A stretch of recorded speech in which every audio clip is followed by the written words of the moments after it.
ra'iisul wasaaraha Israa'iil Netanyahu ayaa caawa afka furtay isagoo sheegay arrin halis ah oo horey looga digay taasoo ah in Masjid al-Aqsa la burburinayo.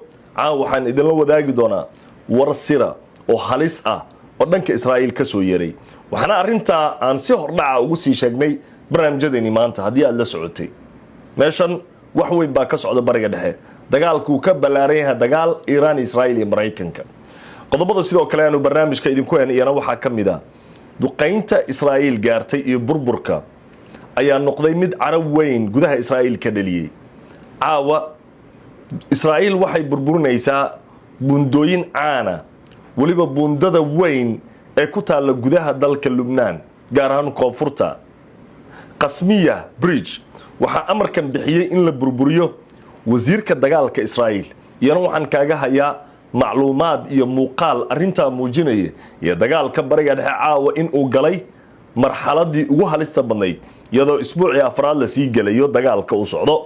qodobada sidoo kale aanu barnaamijka idinku heenayna waxaa ka mid ah Israa'iil waxay soo bandhigtay burburka iyada gaaray ee sida daran u burburiyay. mid ka mid ah dadka Israa'iil dhanka warfaafinta u qaabilsan waxa uu caalamka la wadaagayaa burburan caadi ahayn oo soo gaaray xaafadaha qaar ka mid ah magaalooyinka Israa'iil. waxa uu leeyahay tani waxay ku dhici kartaa Vienna, Roma iyo Paris iyadoo maqal iyo muuqaal ayaan kula wadaagi doonaa. qodobka ugu dambeeyana waxaan kugu hayaa dalka Spain oo ciidankeeda kala baxaysa bariga dhexe. Spain waxay leedahay dagaalkan banaanka baan ka nahay. hal askarina ma rabno inuu nooga dhinto ama xulifaha ka mid ahaado ama uu ka mid ahaan. qodobada iyo kuwa kale ayaanu barnaamijka ku eegi doonaa. ra'iisul wasaaraha Israa'iil Netanyahu nin la sheegay inuu yahay inkastoo wali dood ay ka taagan tahay dhimashadiisa iyo noloshiisa, haddana ninkan Netanyahu la sheegay inuu yahay banaanka ayuu soo istaagay caawa. waxa uu ka dhawaajiyay hadal khatar ah isagoo Iran eedeynayo. aan kula wadaagi doonaa warbaahinta dhan baaba qorayso oo aad u baahinaysa caawa intii la socota wararka. waxa uu leeyahay ninkani Iran waxay khatar ku tahay ilbaxnimada caalamka. Iran waxay khatar ku tahay gobolka. Iran waxay khatar ku tahay diimaha. wuxuu isaga ugu yeeray inna diina cinda Allahi al-Islam. ilaahay agtiisa diinta waa Islaam, laakiin isaga wuxuu leeyahay diimaha halis ku tahay oo Abrahamiga la isku dhaw. wuxuu leeyahay Christianity-ga, Islaamka, Judaism-ka saddexdaba halis ayay ku tahay Iran ayuu leeyahay. Iran waxay beegsanaysaa shacabka, waxay isticmaalaysaa gantaalada qatarta ah ee wax burburiya ee dagaalada in loo isticmaalo mamnuuca ay tahay. Israa'iil adduunku waxay kaga hadlaysaa gantaalada qaar in la isticmaalin. adaana yaqaano wixii ka dhacay Gaza, ana kuma sheegada og maxaa ka dhacay Gaza guriyihii, caruurtii, dumarkii, hub aan mamnuuc ahayn iyo wax mamnuuc inta waa loo adeegsaday. biyihii laga jaray, cunada laga jaray. caawa Israa'iil waxay leedahay Iran waxay adeegsanaysaa gantaalo qatara. waxa intaa kaaga dheer wuxuu meesha kaga dhawaajiyay hadal halis badana. intiini daawatay barnaamijkii galabta haddaadan daawan fadlan ku noqo. barnaamijka uu ku jira professorka Chinese-ka ku Somali Media ka helaysa oo uu wareysanayo wariyaha weyn Tucker Carlson ayaa wareysanaya Professor Yang ee reer China dhalashada Canadian-ka. wuxuu leeyahay Israa'iil qorshayaasheeda saddex waayuu leeyahay. mid way samaysay waa kii 1948 kan labaadna hadday wadaa uu leeyahay oo ah Masjid al-Aqsa in la burburiyo si loo soo celiyo tembalka saddexaad. si arrintaas Masjid al-Aqsa ay u burburiso Israa'iil waxay u baahan tahay inay ku nabto burburka Masjid al-Aqsa, inay ku nabto Iran ay u baahan tahay. Israa'iil gantaal ku dhufanayso waxayna leedahay Iran ay burburiso. Professor Yang ayaa dhahaya caawa Netanyahu sheekadii laftirkeedii uu keenay. waliba professorkaas wuxuu leeyahay balaak hadalka sidoo isku matalay fadlan ila soco. hadalka waa muhiim ila soco. saaxiibadan la wadaag. professorkan wuxuu leeyahay si sidaas ay u samayso Israa'iil waa inay ku nabtaa Iran iyadana ay burburisaa gantaalka. waliba dagaalkan dhexdiisa la sameynaya ayuu leeyahay. caawa Netanyahu muxuu ka hadlay? bal adigoo daaba caqli baad leedahay. If anyone needed an explanation of why Iran is the enemy of civilization and the enemy and the danger to the entire world, you got it in the last 48 hours. In the last 48 hours, they fired a terror weapon on civilians, on children. There's a children's nursery here. There's an old person's home here. Civilians, families, they fire terror weapons on civilians. And often they use cluster bombs, which are forbidden by international law. The second thing that they did is that they fired on Jerusalem right next to the holy places. They sent ballistic missiles that could have destroyed the Church of the Holy Sepulchre, the Al-Aqsa Mosque, and the Western Wall. The three holiest sites to the three monotheistic religions, they don't care. They're firing on everyone. The third thing they did is they fired an intercontinental ballistic missiles 4,000 kilometers right into Diego Garcia, the American-British base. They can reach now with these ballistic missiles everywhere in Europe, almost everywhere in Europe. I've been warning that for years. The fourth thing that they did is that they shut down the important maritime strait of Hormuz, trying to blackmail the world with oil terror blackmail. Four things that they're doing in 48 hours. And I ask the leaders of the world, the leaders of the free world, the leaders of the moderate states, what more are you waiting for? President Trump has correctly said that Israel, the United States and Israel in this great partnership, we're fighting the battle not only for ourselves, but for all of you. And he asked a simple question, where are you? And it's time to heed President Trump's call, his leadership and his vision, not merely for our sake, but for your sake. kaasi waa ra-iisul wasaaraha Israa'iil Netanyahu. intii English fahmayso waa fahamteen, inta kalena qaybta ugu muhiimsan hadalkan wuxuu ahaa in Iran ay beegsanayso goobaha barakeysan ee diimaha Christianity-ga, Islaamka iyo Judaism-ka. wuxuuna leeyahay waxay burburinaysaa gooba ay ka mid tahay Masjid al-Aqsa. gantaalada Iran way ku dhacayaan buu leeyahay, burbur ayay ku wadaa. qorshahan waa qorshe halis ah. waxaa la rabaa in meesha laga saaro Masjid al-Aqsa. Israa'iil waxay rabtaa inay soo celiso. Professor Yang ayaa dhahaya tambalka saddexaad. intiinii daawatay waa daawateen, inta aan daawana fadlan daawada barnaamijyadii hore ee maanta aan ka sameynay dagaalka socda. gaar ahaan waxaan kula talinayaa inaad soo daawato barnaamijka uu ka muuqda sawirka professorka Shiineeska ah. waa kan midka ka dambeeyay, midka ka sii dambeeyay oo ciwaankiisu yahay sirtii ugu cuslayd ee dagaalka oo la fashiliyay. ciwaankiisana waan kuu sheegay, soo daawo. waxaad marka isku barbar dhigtaa ninkan wuxuu sheegay Netanyahu wuxuu caawa ku hadlayo iyo dagaalka wajiga halista ee uu leeyahay. waayaa saaxiibada qiimiga loo qodobka xiga barnaamijka ayaynu toos u galaynaa. Israa'iil waxay caawa duqeynaysaa koonfurta Lubnaan. waliba koonfurta Lubnaan caawa waxaa la duqeynayaa goobo muhiima, infrastructure-ka loo yaqaan, dhismayaasha wadooyinka, buundooyinka, meelaha dadweynaha muhiimka u ah noloshooda inay ku socdaalaan, inay maraan, wadooyinka laga burburinaya. waa arrin ay Israa'iil militarigeeda sheegeen inay doonayaan inay ku baabi'iyaan ama ay ku soo qabtaan Hezbollah. marka waxaan isweydiin mudan, Hezbollah ma buundada dul degan tahay? ilaan buundooyinka la amray in la burburiyo, wasiirka gaashaandhigga Israa'iil aan burburiyo, Katz ayaa burburinaya, amarkaasna bixinaya. waana kula wadaagi doonaa amarkaasi. buundada caanka ah qismiya ayaa qismiya bridge ayaa ka mid ah goobta la burburinayo oo marka ay dul marto, waxay dul martaa webiga Litani ee koonfurta dalka Lubnaan. dagaalka Israa'iil iyo Hezbollah wuu sii kululaaday. Hezbollah waxay dhulka dhigtay waqooyiga Israa'iil. caawa xilligan aan kula hadlayo gantaalada Hezbollah waxay si darandoori ugu dhacayaan waqooyiga. waqooyiga waxay noqotay meel lama degaana. markii waqooyiga laga dhamaaday xalay waxaa lagu guuray ilaa iyo maantana koonfurta Israa'iil. koonfurtii waxaa iskugu tagay gantaalada Hezbollah oo ilaa koonfurta gaaray, taasoo Israa'iil militarigeeda oo aqbali laaya.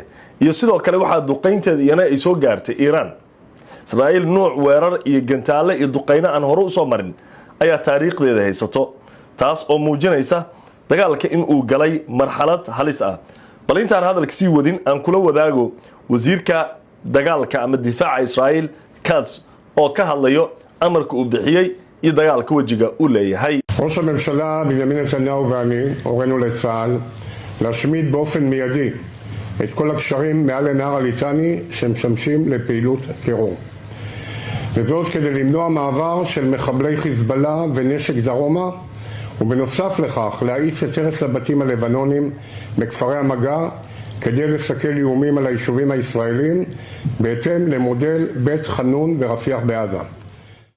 צה"ל ממשיך בעוצמה בתמרון הקרקעי בלבנון כדי לחסל את מחבלי החיזבאללה ולהגיע בהקדם לקו הנ"ט ונקודות השולטות כדי להגן על היישובים. צה"ל ימשיך לאפשר את התפנות תושבי דרום לבנון צפונה לנהר הליטני מתוך אזור המלחמה למען הגנתם. אנחנו נחושים שלא לאפשר למציאות שלפני השביעי לאוקטובר לחזור, הבטחנו להגן על תושבי הצפון, וכך בדיוק נעשה. kaasi waa wasiirka difaaca Israa'iil Katz oo amraya in la burburiyo buundooyinka. waxa uu leeyahay waxaan soo afjaraynaa Xisbullah. caawa Lubnaan koonfurteeda xaaladdu way adag tahay. dagaalku sii kululaanaya marxalad adag ayayna galaysaa. bariga dhexna caawa waa mid ka mid ah habeenadii ugu adkayd ee soo mara tan intii dagaalku u bilowday. wixii soo kordhana barnaamijyada dambe ayaynu ku eegaynaa. intaynu gelin qodobka ugu dambeeya barnaamijka oo aynu ku eegi doono burburka Israa'iil gaar oo muuqaal ahaan loo soo bandhigay. Israa'iil laftirkeeda soo bandhigayso iyadoo ku mithaalaysa burburka laftirkiisa inuu qabsan karo Spain iyo Rome iyo Vienna. aan ka hormariyo dawladda Spain waxa ay bilowday in ciidankeeda ay kala baxdo bariga dhexe, taas oo ay ku sheegtay in iyadu ay doonayeen dagaalkan inay qayb ka noqoto. Spain ra'iisul wasaaraheeda wuxuu arkaa inuu yahay dagaalkan dagaal sharci darro ah. wuxuu arkaa dagaal inuu yahay ana wax macnaa adduunka aan ku soo kordhinayn oo aan ka ahayn qasaaro. xitaa Spain waxay diiday hawadeeda saldhigyadeeda in la isticmaalo, waxayna dagaalkan ku tilmaantay inuu yahay dambi dagaal oo ay wada galayaan Mareykanka Israa'iil ilaa iyo xiriirka uu ku xumaado diblomaasiyaddii ay meel adag ka gaarto Mareykanka iyo Spain. si kastaba ha noqotee ra'iisul wasaaraha Spain Sanchez Petro wuxuu amray maantay in ciidanka Spain ee ka mid ah NATO ee jooga bariga dhexe laga soo saaro. durbaba Spain waxay bilowday in ciidankeeda ka daabusho bariga dhexe gaar ahaan saldhigga ay ku leedahay dalka Turkiga, taas oo ka dhigaysa dal ka mid ah dalalka ugu muhiimsan wadamada NATO oo ciidankeeda kala baxaya. dhinaca kale war in yar ka hor soo dhacaysna waxa uu sheegayaa xogayaha guud ee NATO Mark Rutte ayaa waxa uu sheegay maantay gaar ahaan caawa fiidkii in madaxweyne Donald Trump dagaalka Iran uu ugu jiro. waa hadal yaab leh. Mark Rutte waa ninkii haysan jiray Holland, waa hogaamiyihii Holland, hadda madaxii maartay NATO. wuxuu leeyahay dagaalka wuxuu ugu jiraa bal fiirsa hadalkan, dagaalka wuxuu ugu jiraa Mareykanka gaar ahaan Donald Trump inuu caalamka badbaadiyo ayuu ugu jiraa buu leeyahay. caalamka inuu wax ka qabto amnigiisa iyo nolosha adduunka oo ka dhigay mid ammaan ah ayuu ugu jiraa. haddaba maxaa ka keenaya hadalkaas Mark Rutte? sababta waxaa la sheegayaa inay ka keenayso Mareykanka waa deeq bixiyaha ugu muhiimsan dalalka NATO. deeqda ugu badan ama lacagta ugu badan NATO ay ku taagan tahay Mareykan bixiyo. Trumpna wuxuu ku hanjabay maalmahan in NATO dhan uu kala dirayo. marka Mark Rutte iyo hogaamiyaasha madaxda NATO waxay ka baqayaan in NATO kala daadato. Trumpna wuxuu jecel yahay amaan. ereyada hadda uu isticmaalayo Mark Rutte waxa maalmahan isticmaalayay Donald Trump. marka Donald Trump ayaa lagu qancinaya hadalkan. saaxiibada qiimeeya loo qodobka ugu dambeeya barnaamijka ayaynu dul istaageynaa. markan Israa'iil waxay soo bandhigtay burbur weyn oo gaaray deegaanadeeda gaar ahaan koonfurta Israa'iil qaybo badan markaad aragto Khan Yunis baad moodaa koonfurtii Gaza sida burburku uu gaaray. daarihii waaweynaa ayaa dhulka la dhigay. Israa'iil marka waxay ku eedeynaysaa Iran inay shacab beegsanayso, guryaha shacabka, magaalo qurux badan, magaalooyinkii waaweynaa in dhulka la dhigay. marka ninka arrintan sharxaya waan kula wadaagayaa wuxuu leeyahay waan ku sii sheegay macnaheedu iyadoo English iyadoo Soomaaliyan ku sii sheegay English soo socdo. wuxuu leeyahay meesha sidan loo burburiyay waa Israa'iil. wuxuu leeyahay meeshan sidan oo kale Iran waxay ka dhigi kartaa macnaha gantaalo gaareen way haysataa. waxay sidan ka dhigi kartaa Vienna, waxay ka dhigi kartaa Roma, waxay ka dhigi kartaa Paris buu leeyahay. Vienna, Paris iyo Roma sidan bay ka dhigi kartaa. macnaha wuxuu leeyahay dadkani waa dad halis ah oo adduunka amnigiisa iyo xaaladda adduunka dhan qatar ku ah. wuxuu caalamku ugu baaqayaa in isku si loogu soo jeesto. maalmahan waxaa xoogaysanaya in Iran gantaaladeeda Yurub iyo Mareykan ay gaari karaan. Iiraaniyiintana waxaas bun uguma dhimayaan. ilaan iyadii waxaa ku socdo duqayn, magaalooyinkeedii waaweynaa waa la burburinayaa. sheekada marka cajiibka waxay tahay Israa'iil baa dad waxay ku eedeynaysaa in caruur iyo guryo la burburiyo, caruur iyo guryo in la dhibaateeyo. dabcan mar walbana sax maan caruur iyo guryo iyo caruur dumar in la dhibaateeyo. laakiin Iran laftirkeeda ilmo iyo waayeelay dumar ayaa guryo burbur laga soo dhex saaraya. Gaza saasoo kale, Lubnaan waa taa barnaamij qaybtiisa hore ka sheegaynay. koonfurta Lubnaan saasoo kale ka taagan. balaan isla daawana muuqaalkan sida ninkan uu sharxayo dhibaatada haysata Israa'iil ee musiibada ku dhacday. Come with me. I want to show you something. Look at this. Look at this. This is the face of evil. This is the Iranian regime ballistic terror. This can now happen in Rome, in Vienna, in Berlin, in Paris. The only question is whether or not the Iranian regime will push the button. And we know the Iranian regime, and we know that they already pushed it. waayahay taasi waxay ahayd macluumaad ku saabsan burburka Israa'iil ku socda oo ay ka faaloonayaan waliba iyagoo ka cabanaya sida arxandarrada Iiraan ay u burburinayso gantaaladeeda qaybo muhiima iyo dhul istiraatiiji ah oo gudaha Israa'iil ku yaala waxayna sheegeen in taas oo kale ay ku dhici karto magaalooyinka waaweyn ee qaaradda Yurub